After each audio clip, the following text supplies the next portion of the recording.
Outline na. Mga amigo, mga amiga. Mga agaw diha. Niya may karon sa picnic area sa Wichita. Wichita Falls sa Texas. Punya kay gutuman mi sa layo nga biyahe gikan pa. Philippine Earth no? Gikan sa Amarillo ngadto sa balay mga 5 hours na kapin. So hapon naman di na mi kaabot ngadto sa balay, gutom na gyud kayo. So mihapit mi sa Walmart superstore. Yan na sila yung mga humandaan ng pagkaon nga panalitan. Salad, na yung mga pan, na kining chicken wings. Lamig kayo. Kita ng chicken wings. Kunya salad, ang akong ipili, kining Caesar's salad. Lamig kayo. Nya, mapalit lang ni mo $4 sa musa kay nini. Kumpleto na. Na ay croutons, na ay kining nagkalaing-laing green leafy kuan, na ay lettuce, na ay manok nga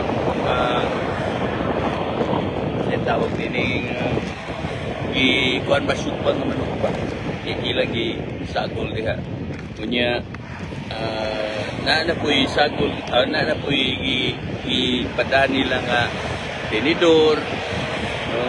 Na ipada nga kanang say tawag ini dressing. So enjoy mi diri. Instead nga mo palit mi sa panalitan, Chick-fil-A or sa mga restaurant o sa mga kanang fast food, mo order ka kining katidad nga $4 pareho ra ang laman at kung mo palita $12 na. So makasave may og katunga. Sobra pas katunga gani. So mo na yung gibuhat na ay savings. So ang paggamit lang yun sa kanang imong kuan ba? Kaning gamiton na to ang atong una-una pud ba nga asa ta magkatipid. Pareho naman puso ka, no? Kaya enjoy pumili kay may sa picnic, no? Picnic area. I-design ni sa government din sa Texas na ay picnic area nga. Gikan ka sa superstore, walay katanan dito, pwede ka magbiyahe. Na ay mga picnic area along the freeway. Mo na. Kung dili gani, musipyat mo sa picnic area, na po yung mga rest area. Kundi pag sa rest area, no, na yung mga picnic tables sa rest area, na po yung Parking area? Kanang panalitan na gasoline stations na doon na yung mga ingon po din Makatupad yung kasi makatupad yun ka sa ilang makapark lang yung so enjoy ang para man niya mong gibuhat walang saptanong ngalaak ba niya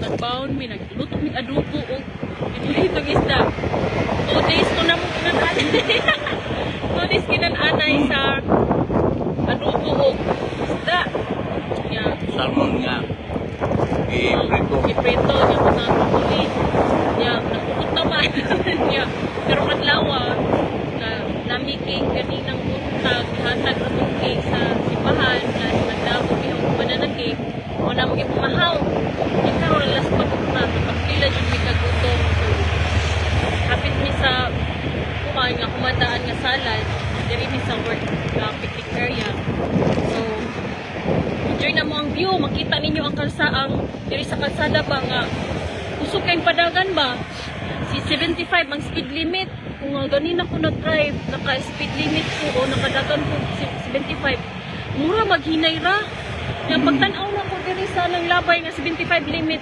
muhadjong ara man dayong kusuka so hello Darwin ang 75 miles per hour 120. sa kilometer na mga 120 to 125 tingali kilometers per hour. 80 ang 80 ka 130. Yeah. Hi Darwin. Musta man? O mga kamarino na to, diha sa barko ha. Kuan lang. Kiring pailob lang. Bisan sa kalayo sa inyong biyahe o kalayo, labi na sa kalayo sa inyong pamilya. Kaya naakaroon sa mga OFWs nga nasa layo nga lugar, nya init pa no. Init po dire pero Ang hangin na nawaan Hangin sa man inyo siya. sa hangin. Nauli na kawin? Nalakat sa Pinas or napakas sa Saudi ba ni sila? Kalimutan ko Saudi Arabia.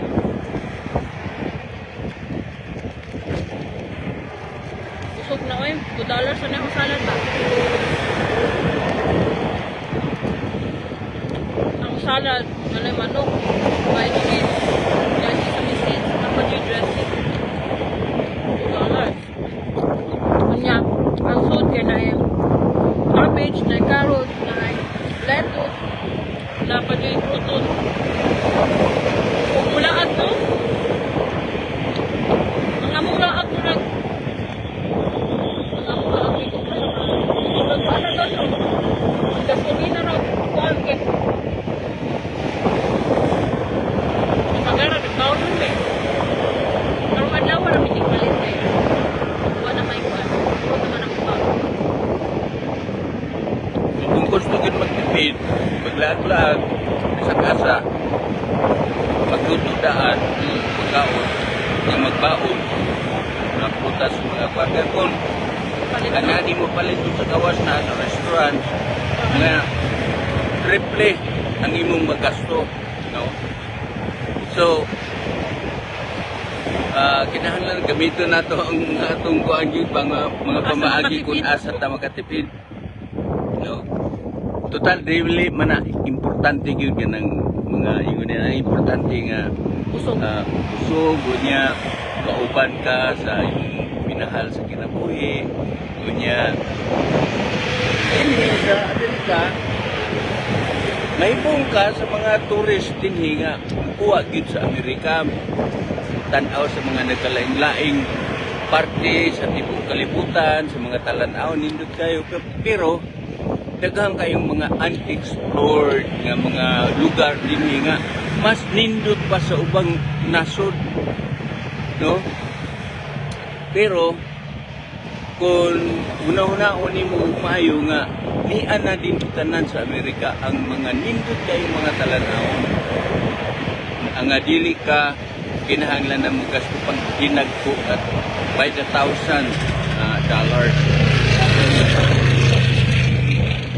Dura ka motor.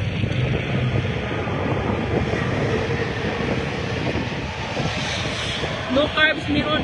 Hi, Ma'am Lorna. How are you? Nag-enjoy me, Ma'am.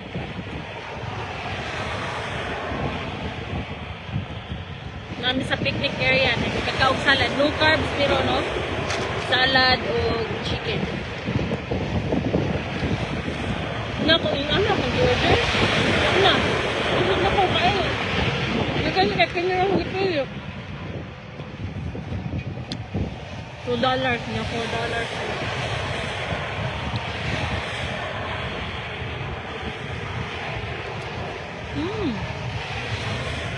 Ay, ma'am. Masa na oras sa dihan mo, ma'am? Kalimot ko sa nga lugar ni ma'am. Pero part ng ito sa US. Ha? Ma'am Lorna.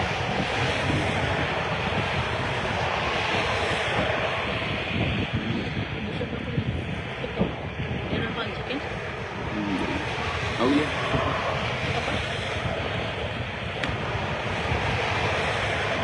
Ito yung nasa kapila. Last ni isa. Last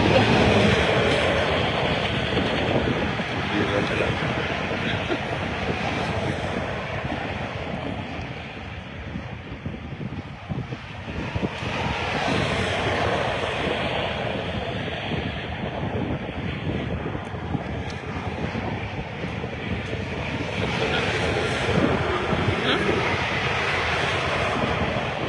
Ma'am Florinda. Hi, Ma'am.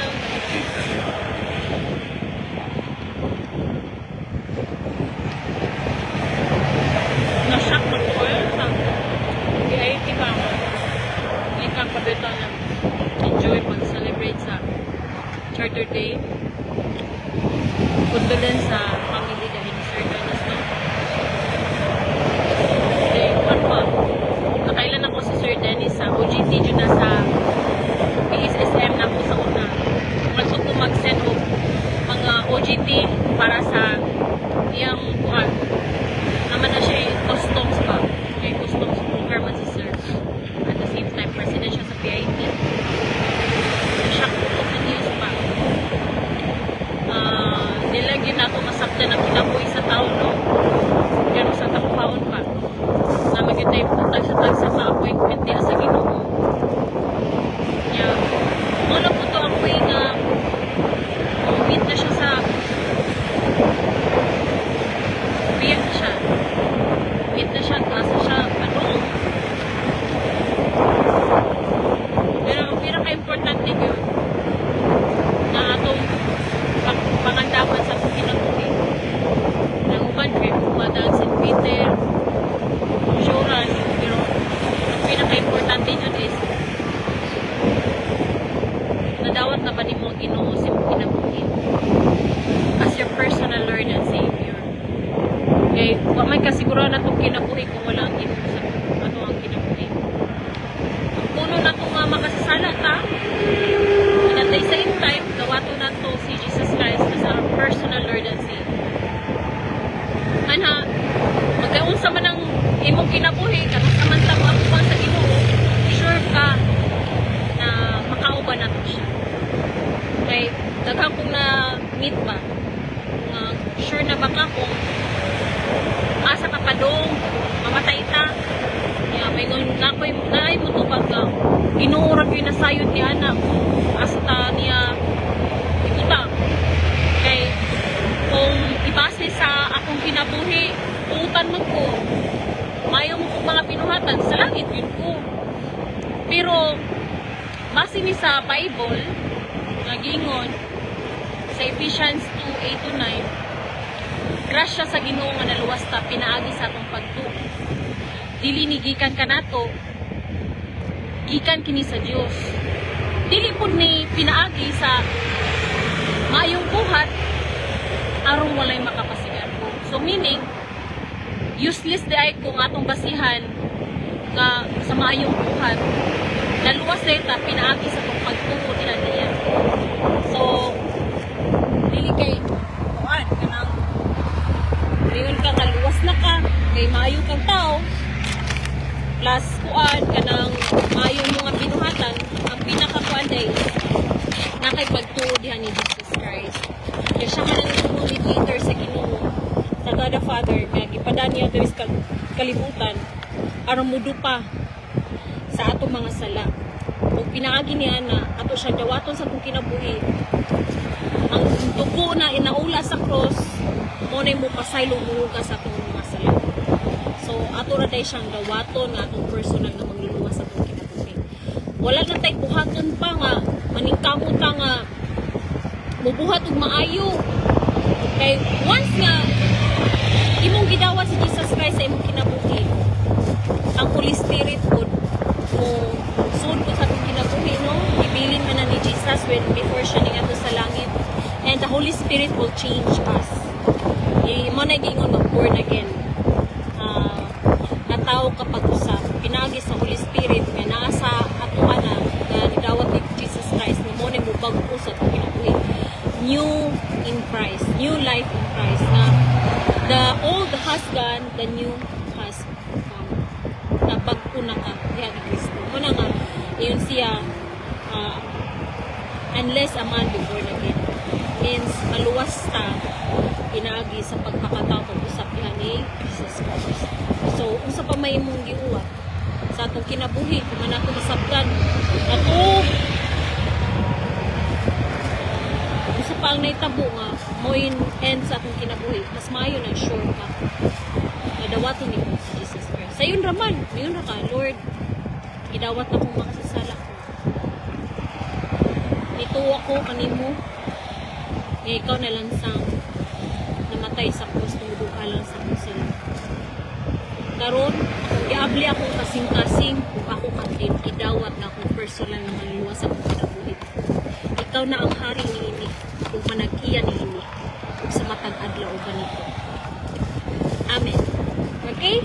So kung kinsa man to ang naminaw, mutong buhaton ka na ikaw ra usa maki-istorya sa Ginoo buhata to. Samtang naapay kinabuhi. Kaya ang patay di na gyud kaluwas sa iyang kaugalingon. Bisan pa ang ubang tao nga mag-ampo para maluwas ka no, dili na gyud ka maluwas ngano. Ang judgment na human na sa time na matay ka, matubang na ka sa Ginoo. Dili na ma-change. Mura bag exam. Yung nag-exam ka no, yung Lord, makapasar unta ko ato. Oh, unsa ang imong na-answer dito? Unya unsa score? Nag-ampo ka, i-change ang imong answer dito para makapasar ka? Dili na. Ang imong mga answers dito, dili na to mausab. Kung unsa resulta mo na to, hagbong baka o pasar. Diba? So, dili na ma-change. So, ang kaluwasan nga na po, once unsa na imong gibuhat sa kalibutan before ka namatay, muna ang judgment iniatubang nimo sa Ginoo. So, dili na mausab pa. Bisan pag iampo ka sa usa ka pila ka tawo, dili na, humana. Humana ang imong exam. Ngato na i-judge na ka, i-evaluate na ka ini. Ito asa makapatuloy. So mo nang pinaka-importante dito kani Jesus Christ. Kaya sa John 3:16 bitaw, ingon siya. Kay gigugma sa Dios ang kalibutan sa pagkapinaagi niini. Gihatag sa Dios ang iyang bugtong anak. Kung kinsa tumutuon niya, mamaluwas. Apatang dili pag-aukman sa sila. Ang word nga pagtuo daghan kay nadako kayo siya nga meaning ba. Kay ngano ang pagtuo nga dili lang kay giringang nanhigid sa atong kinabuhi. Yang tinud-anay pud nga tawo nga nidawat ni Jesus Christ nay kabaguhan sa kinabuhi. Na i-change. Ya, pinaagi na nga change. Iya pong gi-share sa uban. Isangyaw niya. Kaya ang change nga nabatunan nato, yun siya, go and share the gospel, go and make disciple. Command man siya, dili siya option. So, atong buhaton nga, i-share nato kay kakaibaw. Pagbalik sa Ginoo hapit na. So, ato i-share. Dili nato ihatog lang sa kaugalingon nato. Then at the same time, importante gyud na masabtan nato nga sige tag-ampo nagtuutag mo na to luwas na ta pero day sa Juan 1:12 yun siya kisa to na nagtuo na nagdawat kung nituo kaniya ni Jesus Christ nagaantag otoridad sa amahan nga mahimong anak niya so tanan tagihimo sa Ginoo pero ang kinsara dito nituo ni dawat niya mura ang nay otoridad nga mahimong anak sa Dios. So, buhatan na karon samtang buhi pa. Buhi pa ta. Okay, napatay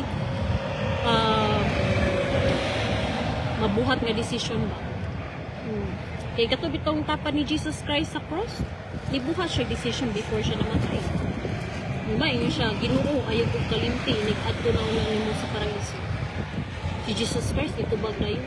Karon na yun, dagong ko ikaw sa kong paraiso. So, sama po sa imong gibuhat. Okay, ang katokawatan ingon mo siya. Kita ang mailansang sa cross kay kita ang makasasali. Ginoo ayaw ko kalimti ni adto nang nimo sa paraiso. Ang pagluhod o ang pagdawat ng makasasala ka. Mao day ang key. Okay? So, enjoy. Na-enjoy mi sa mong pagkaon diri. Low carbs to. Pero hapit na mahurot ang akong salad. Busog na, $2 na.